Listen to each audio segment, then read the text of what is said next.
Fatalfatu familiatu ele sa Tamā uma o Samoa isisifo o lo failongaina ele Samoa o lo failongaina ele aso Tamā ele ne aso tu sai mal kalena le fakasa ya fatalfatu ya manu tele le aso Tamā manu fula aso Tamā ya to uma matato uma Tamā o lo mawal tato ale angali nei tayao ya wa tayao ya la mai Tamā mana vai tonu mana vai fafo aleluia vi ele li Olo mawale ola ia aso Tamā fo ile aso na ya ola le aso ya aso Tamā toi fo matato a ole autu olo tato tawivia nei matato ma fo fo ya ya taita ina tato feitoma ele tusi feita waso ya ole autu fa pea o aina te amana ia who cares ya upula fa ne on po yo o ye ke aku ya a ole autu ole nei yaso la so sfulua nei o kuso lua fesu valu se yo o la so se fulu valu o kuso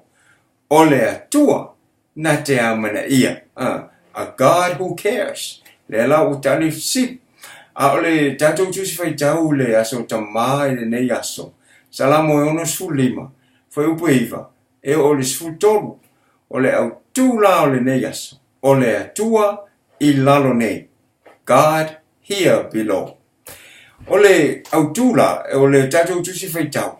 Lena feitau ina I leina mua le foi upoe. Leina lua leina lua mua le foi upoe iva. Ia mo le foi upoe suto. Ona tau amai ele ole ata ato tato feitau ngai le nei tai au. E whapea. Ua siasi lau ele ma wha susuina lava. Ua wha alafu le mu tele ina ai. Foi upoe suto. O mea te taa ai manu o lilo ia I la fumamoi. Ua ufitia fo I vanu I le seito. Ua latou ala langa fia. Ua pepese lava. O le tatou tusi feitauna nei tai au. Mai e fōringa mai ole tala o loo tau o mai le tatou tusi. I le nei tai au e fōringa mai. E iai le vai tafe na mate. I le fai upo se fulu. E fōringa mai e iai le vai tafe na mate. A o lea ua te tafe, ina ua fio I fole li I laulang. Lea lafa me ua tafe atu le vaile. Ia pe fia ni tupulanga ua mawai la tau tere I wa ai o tafe le vaile ona ua matutu. A o lea la ua tafe nei. Ua tafe nei ia ua aluatua, tātou te wa ai se whanua lafu wa, se whanua ua na o le pefua, ua le aise me olai. Ai a matarona tafe le vaile. Ai tafe toa ma te tongo a la au yona au tafa o seito e ola I tangata whai mai. O le fuafuanga lea tua na iai le amatanga a o tafe le vaile. A o le imate le vaile o le mele na iai. E fua mai fua ia. E la au e te to e ola I tangata na iai fo I e pue na whai e le tua. Na pue e te to ai la au. Ia ai la ena anta atitia e pe on tunga mau umia e le lopo le ale winga. A o le tafe le vaile. Ua watu o tafe I au mutu o pue nei. Ai po to tongo e ai la au whai mai ua tautulu. Ua tautulu I mea le lei o lono winga ua ova I lunga. Ua tele. Tautulu I mea le lei. A o isi lau whanua ua whaatuto le muifo ia I ele tua le ua. Ona lanu lau ava lea o le ele sa na o le pefu ma la fulafua. Ua tumu la lafu manu. Ua tele le lafu manu.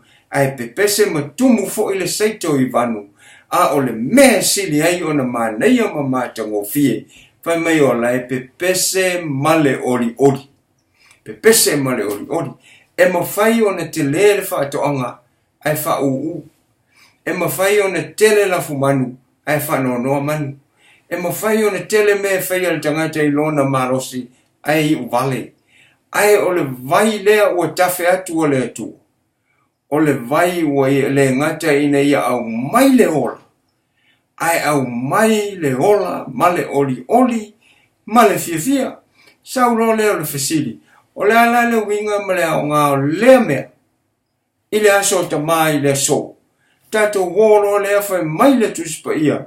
Tasi lea ma ainga o lea nganga pa ia o le atua. O le vai. Ai whai mai le, ai whai mai e tafe mai ia te outou le vai o le ola. Out of your bellies shall flow rivers of living waters. E tafe mai ia te outou, ia le vai tafe o le ola. O lona wingala, o le tangata nau mati. O le tangata na alu ese ma le atua. O le tangata na te le italia ina ale whaolatanga na maliwai Yesu ke viso. I lunga o le sa tauro, tanu mia lui foi se oli toi tu mai le aso tolu, mai e whai mai o whaile nei mo oe. O le olo o ola I fafo, o le whaolatanga alo tātou wali I o Yesu ke viso. E peia o le whanua lea o la fulafua. O le eise me ola ai, o le o pai I ai le vai tafe o le ola. Ona e le o tafe le vai. Ai o e o whaola ina e le atua. Ma ua tuina atu o lato wola e tau tua ma au auna I le ngā luenga leri. Ma ua whaatumu ina I lato e le atua I le ngā ngapa ia. O le vaila lea le atua. Lea ua tafe ifo I le tangata sa ngā lalaro na ola. Wa amata o na ola I le ola o le nganga. Ma fōlinga mai ai I le atua na whaia ai o ia I le whaatusa.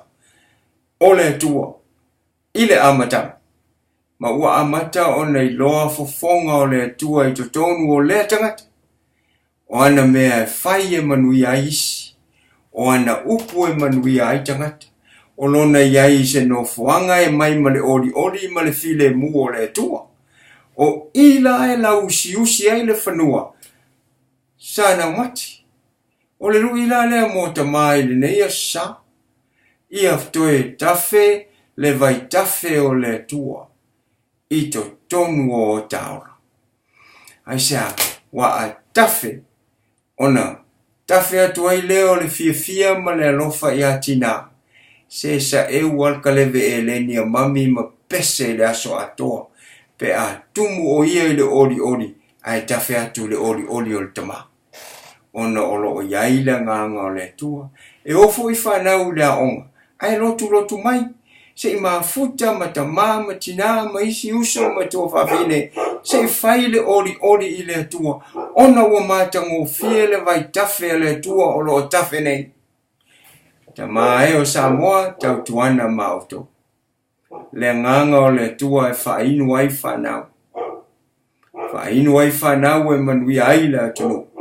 La vea ina I la tau mai le whale pui, ia ma mai le alfi. I le suafa Yesu ke viso. Amen.